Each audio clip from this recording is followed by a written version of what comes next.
Yang jimbur zodan nimi jang zonen munum jimbur nga gyata bagar dargan zando shirmarto. Tumba dikje janla ki sham tsar mechan rawar seringi jangamsa jagar tukji shanla yilarma.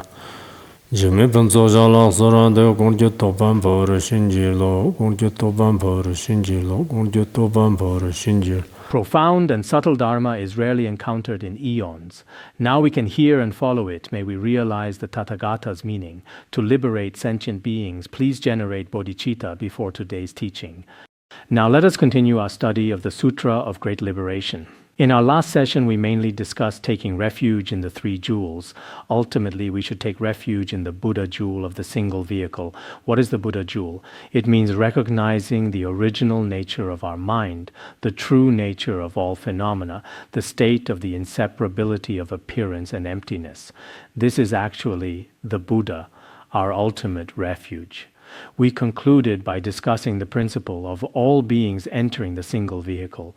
Today we continue our following teachings. Now, Bodhisattva Faith in Science asks the Buddha, World-honored one, what should one contemplate in order to seek the Mahayana? From here, we begin discussing the teachings of Mahayana Buddhism. The meaning is, what kind of Dharma should we contemplate? What kind of Dharma should we practice in order to seek the Mahayana? We often think like this, I want to study Mahayana Buddhism well, but what Dharma should I practice to truly enter the Mahayana path? We may have such doubts. At this time, the Buddha tells Bodhisattva Faith in Science, son of the lineage, contemplate the impermanence of the three realms in order to seek the Mahayana. Here in the brief explanation, he mentions the impermanence of the three realms. In the detailed explanation below, the main focus is on compassion and not abandoning sentient beings. But in the brief explanation, if you want to seek the Mahayana Dharma, you should first contemplate impermanence throughout the three realms.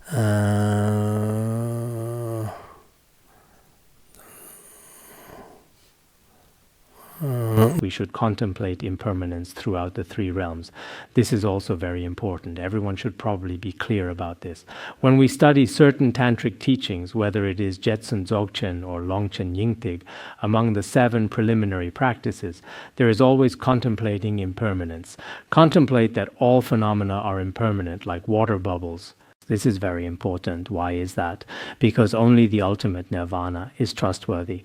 All other phenomena in the entire world have nothing permanent about them. The Dharmapada Sutra also says, worldly love is like a dream. Eventually there will be separation. Honor and wealth also bring worry and grief.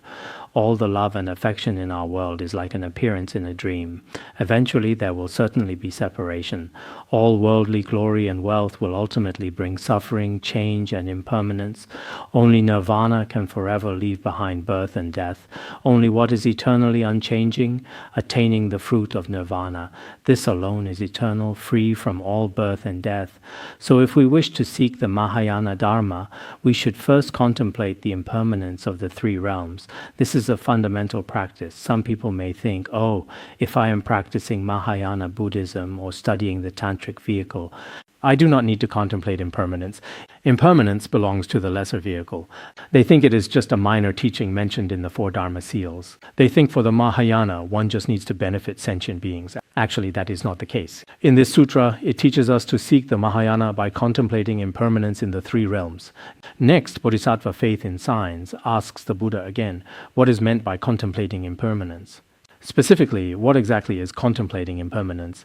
In the detailed explanation below, practice is carried out on the basis of impermanence. The Buddha says to contemplate impermanence is to eliminate afflictions. First, understand that all phenomena have nothing permanent. Whatever is impermanent is suffering.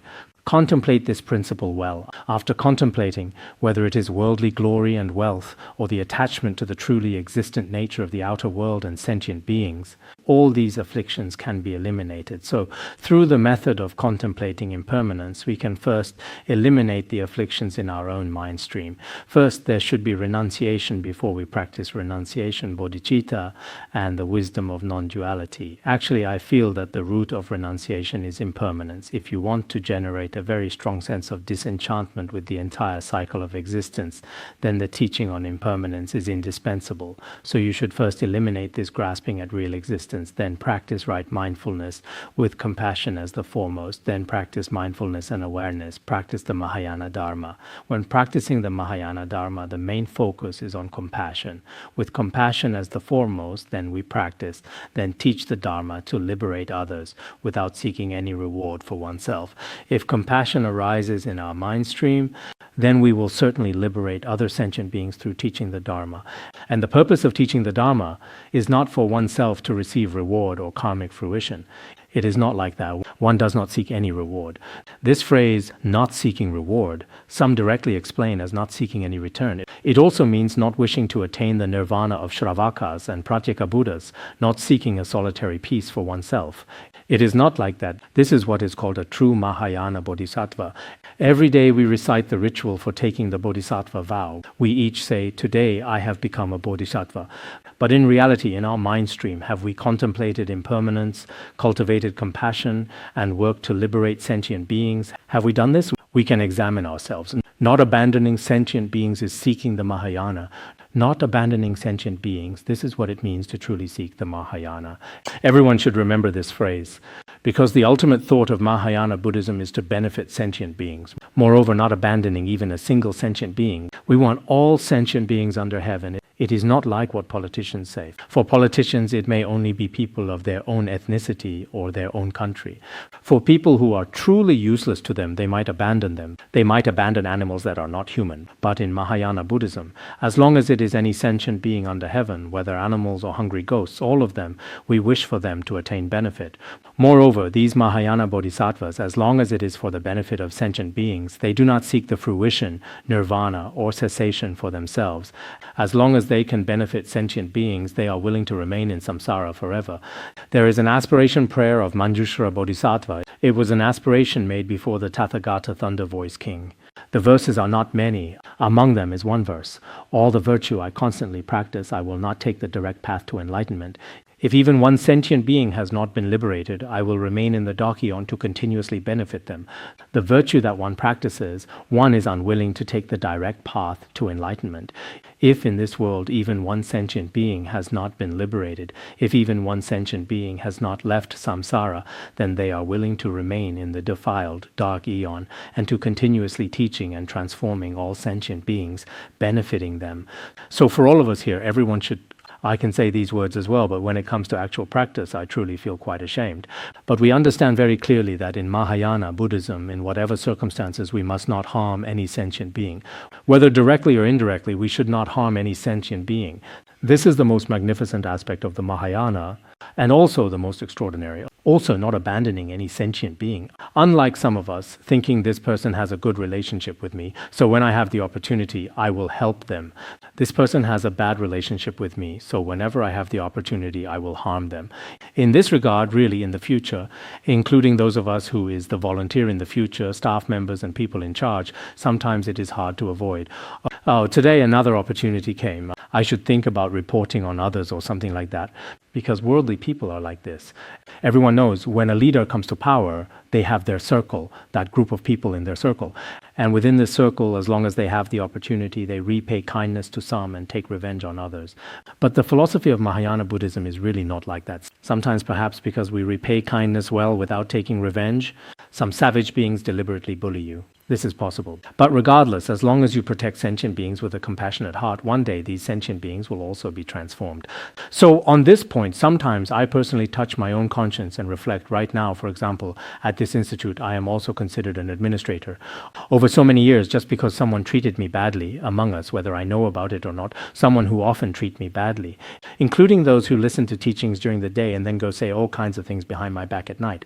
But when I find out about these things, before I had studied Mahayana Buddhism, I might have had some reactions. But later, relying on the teachings of His Holiness Jigme Phuntsok Rinpoche, after studying Mahayana Buddhism more deeply, I have not taken revenge because of personal matters or looked for various opportunities to harm others. If I had that kind of mentality, I probably could have found a way to expel this person or do whatever to them. I should have had such opportunities. But over such a long time, I should be straightforward with no regret in my heart. I should say I have done reasonably well. I hope all of us in the future may also have opportunities to repay kindness, but when there is also an opportunity for revenge, please think about these 8 characters. Not abandoning sentient beings is seeking the Mahayana. For every sentient being, try our best to benefit them directly and indirectly. But try our best not to harm the mind stream of any sentient being. This is the true essence of Mahayana Buddhism. In our actual actions throughout our lives, let us try our best to move in this direction. This is very important. Now, below there is an analogy. Below is the analogy of entering the city gate. This analogy is quite famous in the Buddhist world. Everyone has probably heard of it before. In the 47th assembly of the Maharatnakuta Sutra, there is a special section on the Bodhisattva Ratnakuta assembly. This was translated quite early by Dharmaraksa. It is also in the 47th assembly. It is also in the Mahasamnipata Sutra. The Mahasamnipata Sutra was translated later. There is also the Wei dynasty translation of the Ratnagotra Vibhaga. The Wei translation was done during the Northern Wei dynasty. That translation also cites this story. Below, this analogy illustrates entering the Mahayana. It is also found in the commentary by Bodhisattva Asanga on the Ratnagotra Vibhaga. It is also there. We probably have not reached that part yet. It is in the later sections. So this analogy in some texts, because the earlier Maharatnakuta Sutra has a translation style that is not very easy to understand, but the later Mahasamnipata Sutra and the Wei translation are basically the same and easier to understand. The content here is quite similar. So everyone should also, through the following analogy of a person entering the city gate, we can also examine what is it like when we liberate sentient beings. What are our aspirations for the future? When I take rebirth in the pure land of great bliss, is it to live a very comfortable life for myself? Or is it to liberate sentient beings? Nowadays, some university students, when they are while studying, their ideals are still fine. But when they actually find a job, most people just want to have money for themselves, to enjoy themselves. Beyond that, they do not think about their country or the people at all. Basically, there is none of that. Actually, if it is like this, then it is probably not the spirit of Mahayana Buddhism. The Bodhisattvas here, even if they remain as ordinary beings, they possess the qualities of ordinary beings, and no matter what kind of ordinary being I am, as long as they can benefit sentient beings, that is enough. So, the analogy below, on the surface it seems like a person entering the city gate who had not thought it through beforehand and then hesitated and finally ran back. It seems like this person is very foolish. But actually the meaning of this analogy is very interesting. Through this analogy, each of us should think about, when you enter the city gate, have you abandoned the sentient beings who are like your children? Have you abandoned them and gone by yourself like the Shravakas and Pratyeka Buddhas? I think many of us who recite Amitabha's name might all be thinking of going directly into the city without any thought of coming back, no longer caring about sentient beings. Your child is outside crying and you no longer care. Is it like this? We should still examine ourselves. Now let us discuss this very important analogy below. Here the Buddha is thinking, because it was said earlier that for those studying the Mahayana Dharma, they cannot abandon sentient beings. How do they not abandon sentient beings? Below an analogy is given. What kind of analogy is given? For example, there is a city whose entire area is quite large. Both its length and width are 1 yojana. Its dimensions are 1 yojana. It also has various gates. There are many gates. Like Peking University, there are gates everywhere. Like some cities, Xi'an was also like this in the past. Now there are still some old buildings, still part of it. This city has gates in all directions, east, south, west, north, and the 4 intermediate directions all have gates. But to go to this city, the road is dangerous and dark, very frightening. To enter this gate, it is particularly dangerous, and in color it is also dark. Going there is not easy, and it is also terrifying, very frightening. Some sutras say there are bandits and wolves on the path. Many of these are metaphors for maras. This road is actually our choice. The choice is also difficult. In our process of practice, it is indeed very difficult. Many people, before reaching the city and when they encounter darkness and cannot continue, so they come back. Some people is because of the road is dangerous, cannot continue and come back. Some encounter adverse circumstances, these frightening things, whether falling ill or generating wrong views or outer maras or inner maras, and so they come back. So the entire path of practice is indeed arduous. I have this feeling that when you truly study Mahayana Buddhism well to the end, it is not easy to regress. But before you have studied it, it is certainly more troublesome. You will encounter throughout your entire journey of seeking knowledge, perhaps mentally, materially, in daily life, physically, physiologically, all kinds of hardships. The great masters of the past truly went through so many hardships, just like when we read about Yeshe Tsogyal, the hardships before she relied on Guru Padmasambhava. Vairocana as well. Actually, he was a truly remarkable, a truly great translator. He is the magical translator, an emanation of Buddhas and Bodhisattvas. But in his appearances, he had great difficulties in relying on spiritual friends and seeking knowledge during his study. Some of us, in the process of seeking knowledge, experience a little hardship, a little fatigue, cannot find a place to rent, get expelled or discriminated against by many people. This is actually very good practice for you. Do not regress. At that time, when everyone starts to bully you, wow, you should think, I am now the Milarepa of the 21st century. You should think this way about yourself. Oh, now I should have hope. Look, there are so many adverse circumstances. If things are too smooth, going too smoothly, it may not necessarily be good. You see, the path of practice is like this.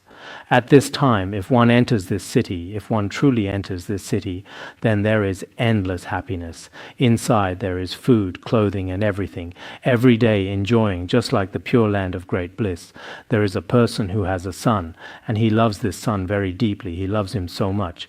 Then later, from a distance, he heard about the merits of this city. He heard that this city is so wonderful. Once you arrive there, you will enjoy endless happiness. Everything is available there. His heart was moved. He abandoned his own son. He was probably quite excited and in a hurry. Some of our Dharma friends, when they want to go, say, okay, let's go. Without bringing anything, just grab a phone and run off. So this person was probably also quite impulsive. Then he left his son behind. I do not know if he had already divorced before or what.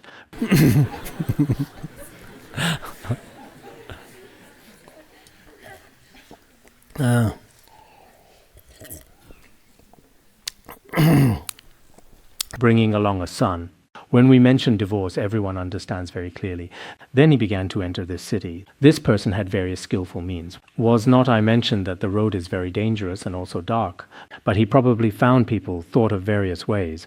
All the frightening things, the darkness, the dangers ahead, he had already passed through all of them.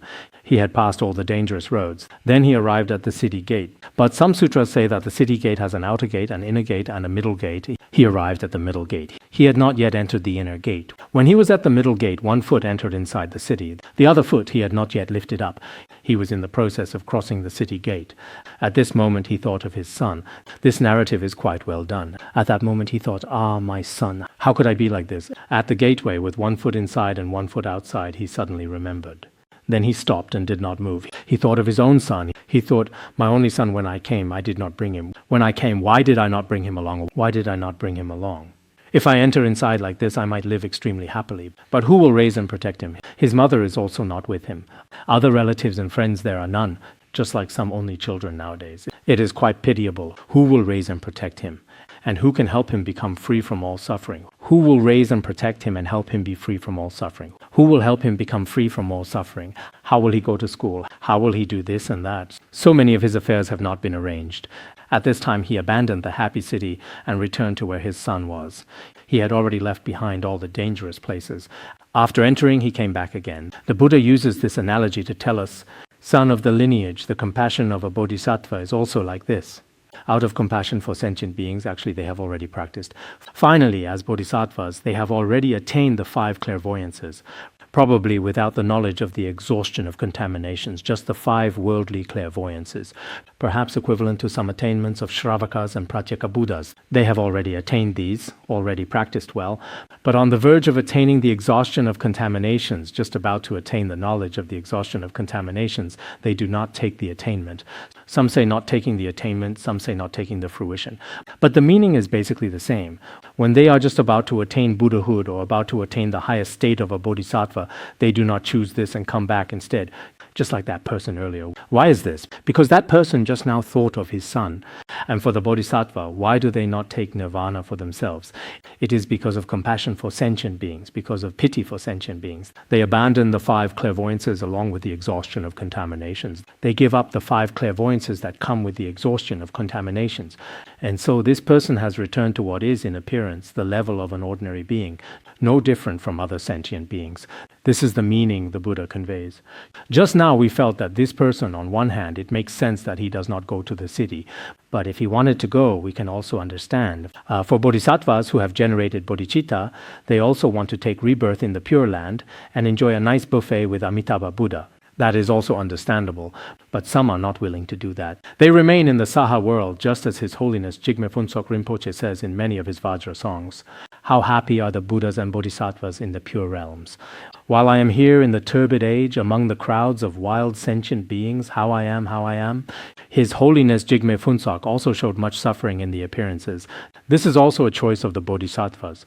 The Buddha tells the sons of the lineage. Below, he explains what this city represents. This city is a metaphor for great liberation. Entering the city just now certainly means great liberation. It should be like entering a state of cessation.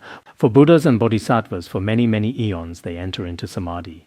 This is the metaphor for great liberation, free from the suffering of samsara. That city just now had so many gates. This is a metaphor for 84,000 samadhis. Actually, 84,000 samadhis, or you could say 84,000 dharma gates. Because to enter that city, there are many gates. If we want to enter great liberation, just as the Shurangama Sutra says, there are many meditations, many dharma doors, many methods of practice. Actually, the word samadhi here is used in a broad sense. Actually, every teaching is a samadhi. For example, the Dzogchen teachings, the Mahamudra teachings, in the Sutra teachings, there are also this teaching and that teaching. All of them must be entered through contemplation and meditation. There are many gates. Actually, they are the paths through which we enter. Then the road is dangerous, the road is arduous. This is actually a metaphor for Mara's path and adverse conditions. In the degenerate age, adverse conditions are very heavy. Everyone should know this. Then arriving at the city gate is a metaphor for the 5 clairvoyances. Having already entered is a metaphor for attaining the path. At that time, in order to enter such liberation, one certainly has some wisdom. He does not have a detailed correspondence here. I have also forgotten Bodhisattva Asanga's detailed correspondence. Basically, I remember it should be about the same. This is the wisdom that has already entered. Then what about the part that has not yet entered? What is that a metaphor for? Great bodhisattvas, other great bodhisattvas, that is to say, the part of them that has not attained liberation.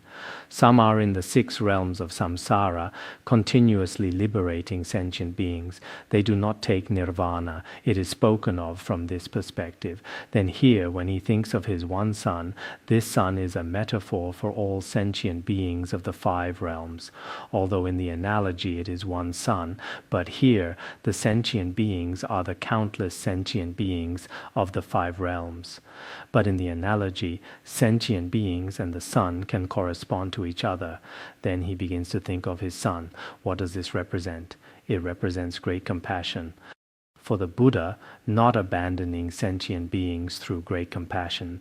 On the surface, it seems like attachment to sentient beings. But actually, this is great compassion. The Sutra of Perfect Enlightenment also says when bodhisattvas manifest and appear in the world, it is not based on love. Rather, through loving kindness and compassion, they cause beings to abandon love.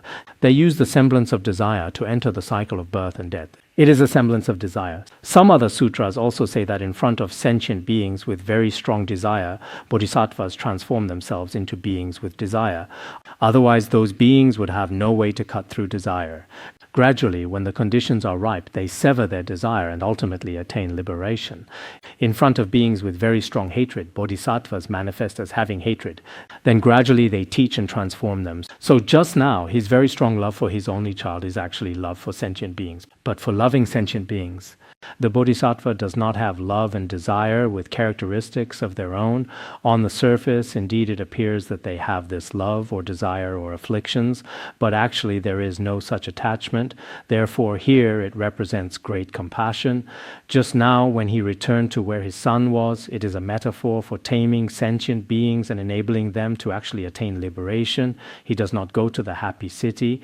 Instead, he begins to liberate his child. Similarly, some bodhisattvas do not go to peaceful places or pure realms to be together with Buddhas and Bodhisattvas. Rather, among sentient beings of this turbid world, they constantly teach the Dharma through other actions, liberate them and enable them to attain liberation. Not taking the attainment is precisely skillful means. Why do they not take nirvana and cessation? Actually, this is the skillful means of bodhisattvas. The skillful means of bodhisattvas is that They do not necessarily have to accept the Dharma of cessation for themselves. Finally, there is this summary here. Therefore, Bodhisattva Mahasattvas, with great loving kindness and compassion, rescue, embrace, and never abandon sentient beings. This is inconceivable. Therefore, in summary, Bodhisattva Mahasattvas, indeed their great loving kindness and compassion, no worldly mentality could possibly match. But what is the most fundamental? It is rescuing all sentient beings, embracing all sentient beings, not abandoning any sentient being. This is truly inconceivable. It is also inconceivable in the world. I see that the Mahaprajnaparamita Sutra also says bodhisattvas accomplish all merit and wisdom. Through the power of great compassion, they do not abandon sentient beings. This is what the Mahaprajnaparamita Sutra says. For bodhisattvas, the most important thing is that they accomplish merit and wisdom. Otherwise, without merit and wisdom, we might think about it, but we may not succeed. When we hear this, oh, bodhisattvas are so great. I also want to be a bodhisattva. I must become a bodhisattva. But if you do not have merit, when your afflictions arise, let alone being a bodhisattva, you cannot even be a decent, ordinary person. Finally, all these things in your mind stream, desire, hatred, ignorance, pride, and doubt, when they are exposed, you are very disappointed in yourself. Eventually, it would not be surprising if you develop depression. Generally, Buddhists actually have a lower rate of depression. This is mainly because some say Buddhism teaches benefiting others. When benefiting others, the mind becomes very vast. Generally, as long as the mind is expanded and thinks of others, because the entire mindset of depression is a kind of self-centered state, a mindset of being so attached to oneself. Why is depression less common among Buddhists? One reason is practicing bodhicitta, benefiting sentient beings, focusing on altruism. Another reason is practicing the teachings on emptiness, like the Diamond Sutra and Heart Sutra, to destroy self-grasping. Because depression and these illnesses are also related to a strong ego and self-esteem.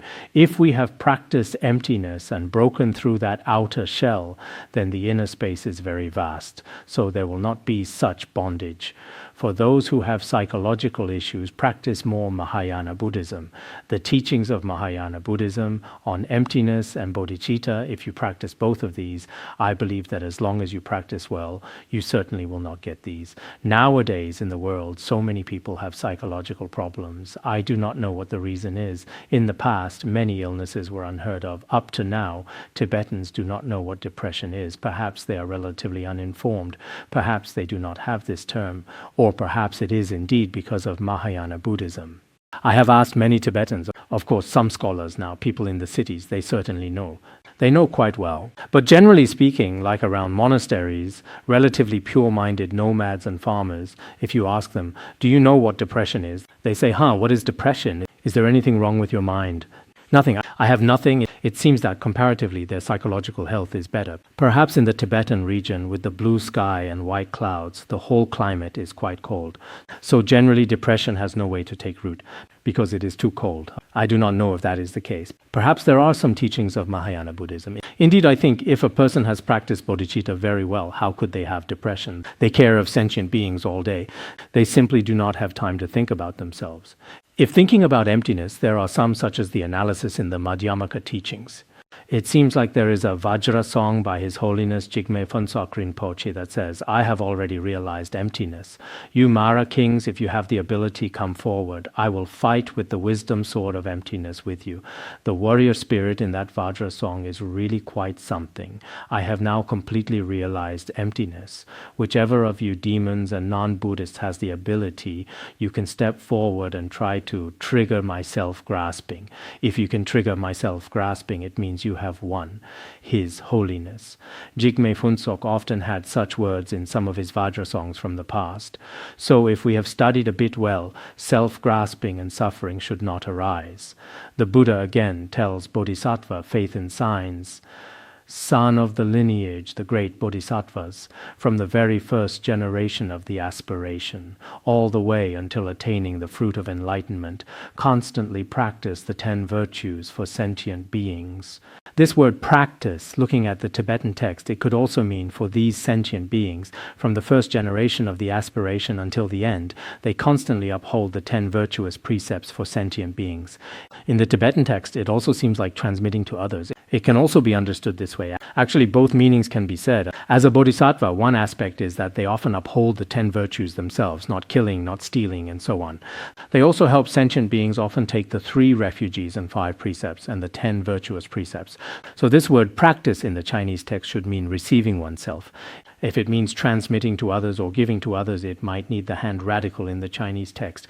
But this meaning can be understood both ways. In Tibetan, both can be said like this. In Chinese text, the basic meaning of this term is that, in the narrow sense, bodhisattvas undertake practices themselves for the sake of sentient beings. And in the broad sense, as bodhisattvas, they uphold the 10 virtues every day. They would not simply refrain from transmitting the lay vows to others, nor refrain from transmitting the 8 precepts to others. It would not be like that.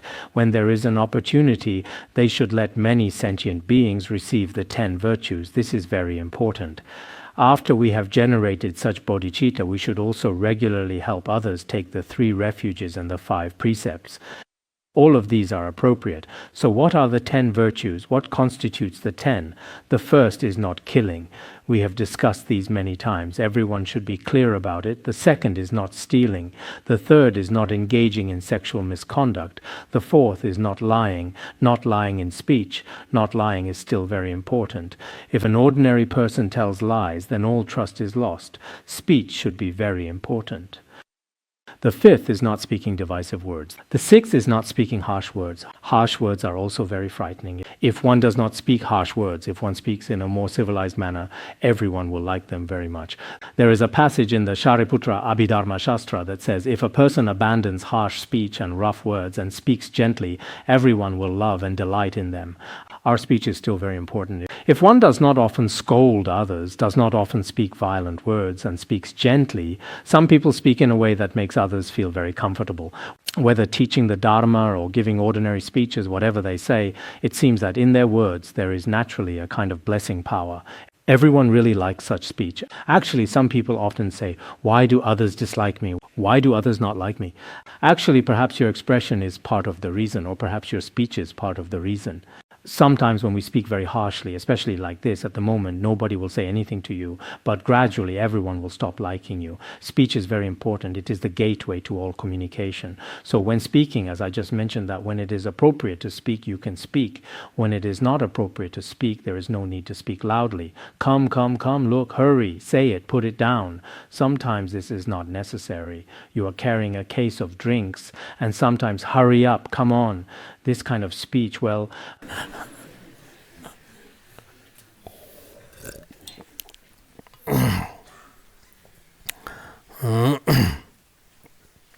the seventh is not speaking meaningless words, not speaking frivolous words. We have discussed this before. One should speak Dharma words, not worldly words. The Maharatnakuta Sutra says we should speak words related to the Dharma, not messy worldly talk filled with desire, hatred, and ignorance, talking about such things all day. Some people who like fighting talk about fighting. Especially now, we probably do not have this here at La Ronga, but sometimes some young people nowadays play video games. Look at those around here, some Tibetan children in the shops playing video games all day without studying any knowledge. The other day I did not say anything, but our monastics certainly would not play games here. Otherwise, if you play games all day, what are you doing in this mountain valley? It would be better to go to the cities. Some young people here now play with their phones all day. Actually, playing with phones is the most serious form of frivolous speech. It is even more serious than frivolous speech. If you speak too much frivolous speech, your tongue and lips may not wear out. But if you play with your phone too much, your eyes will eventually fail. In the end, you may have no function left at all. Because many young people nowadays, before they even reach their 20s or 30s, their eyes are already failing. What is the reason? It is because they play with their phones every day under artificial light. So many future beings are truly pitiable. Actually, much of what is on the internet now, most of it is just a miscellany of frivolous content. All kinds of things that attract people. So many children nowadays are particularly pitiable. Some parents hand a phone or iPad to their children, and then the child is completely satisfied. They no longer make a fuss, no longer cry.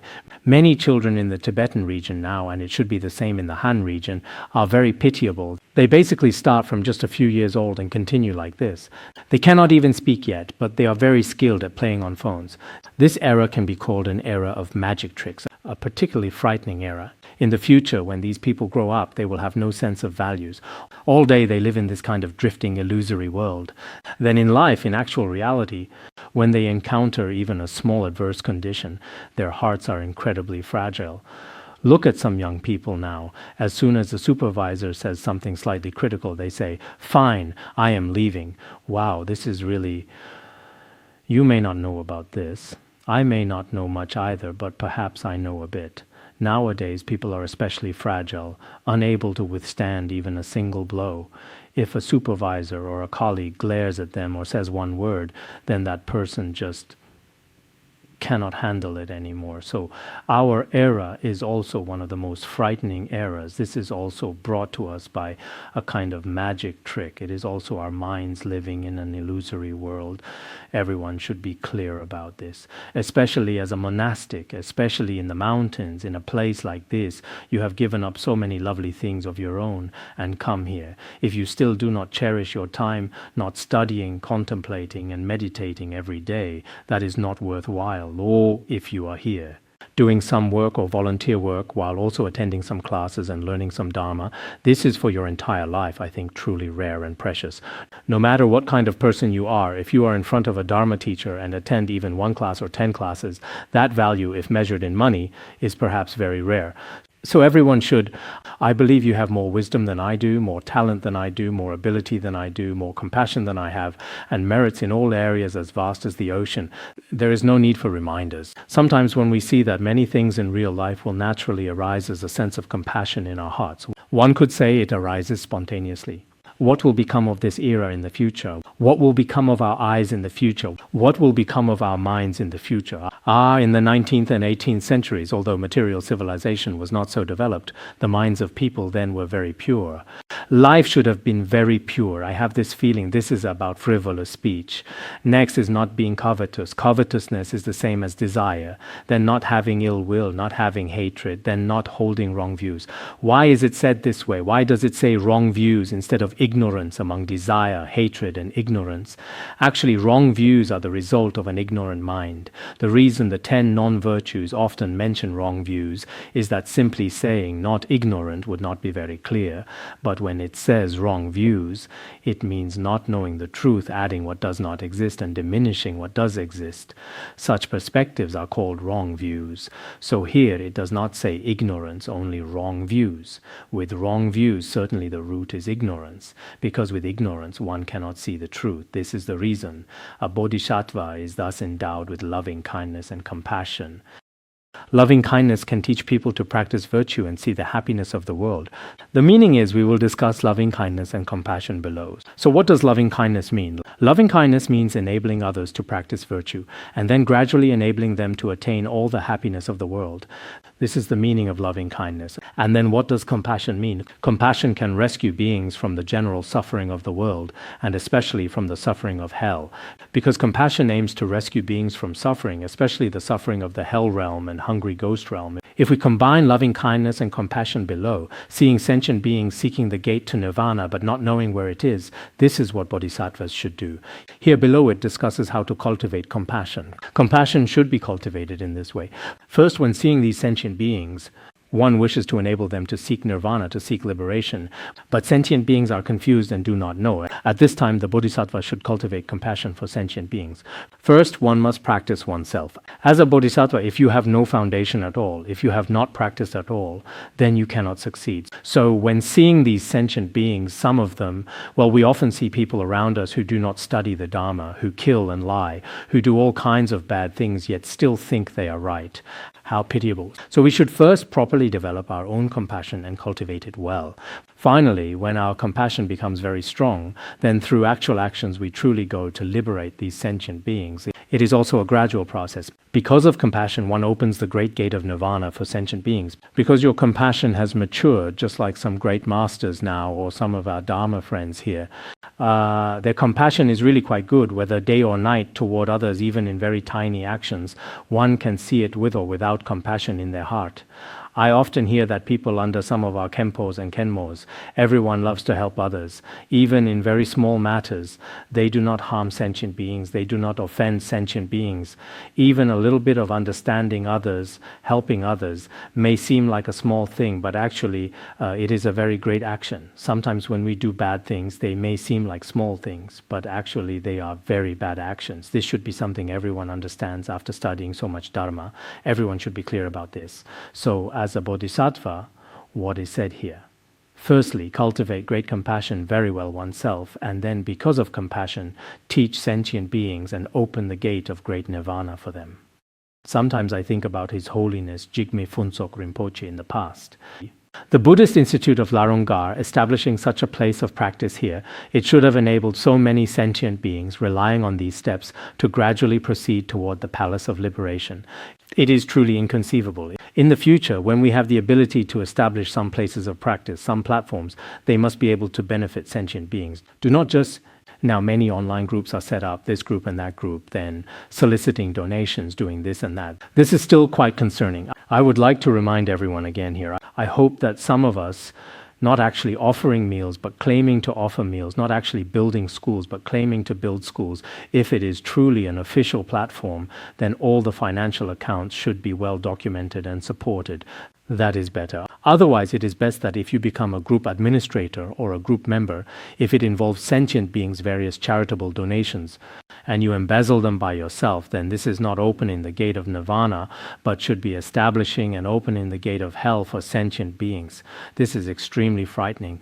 On the surface, it appears to be a good deed, but actually doing evil, this is a very frightening thing. It would be better to openly and honestly commit your own bad karma. Like a butcher, it is very obvious. They hold a knife and directly cut off sentient beings' heads.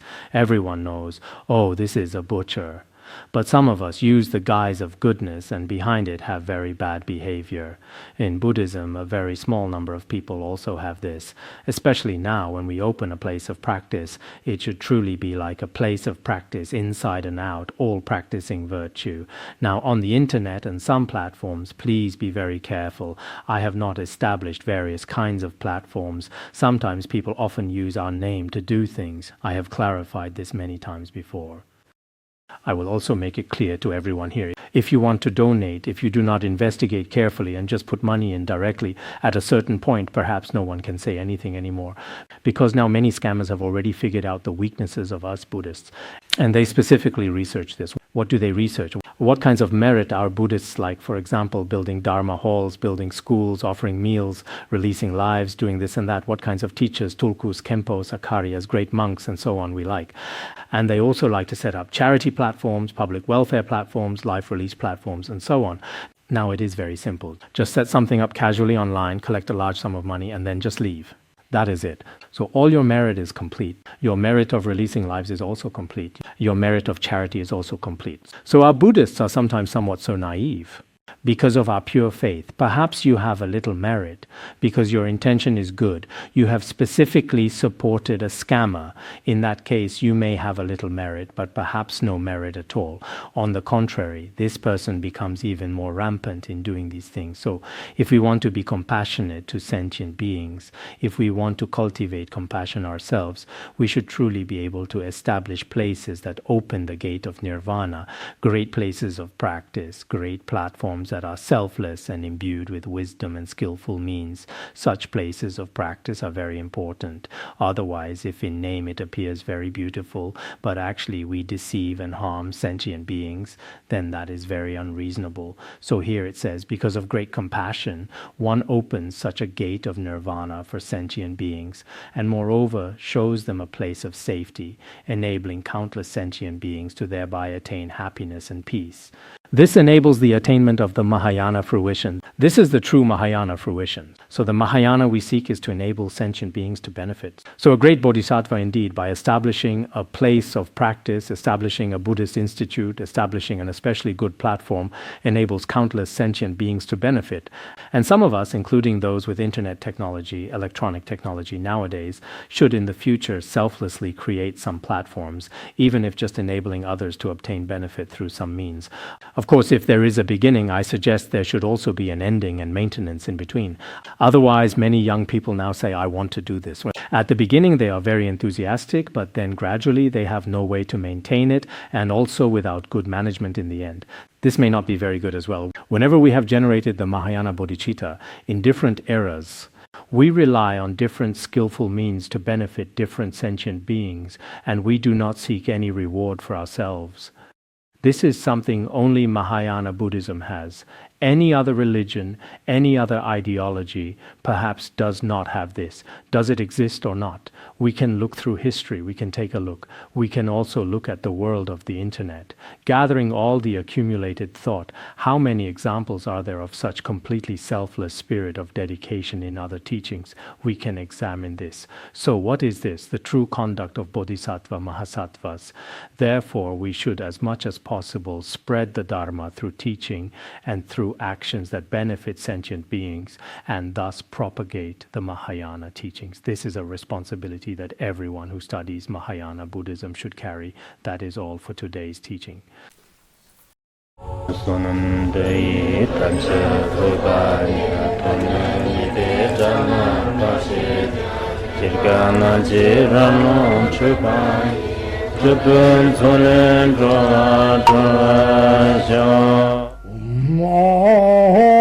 Bandangara Badna Sodargye Bandangara Badna Sodargye Bandangara Badna Sodargye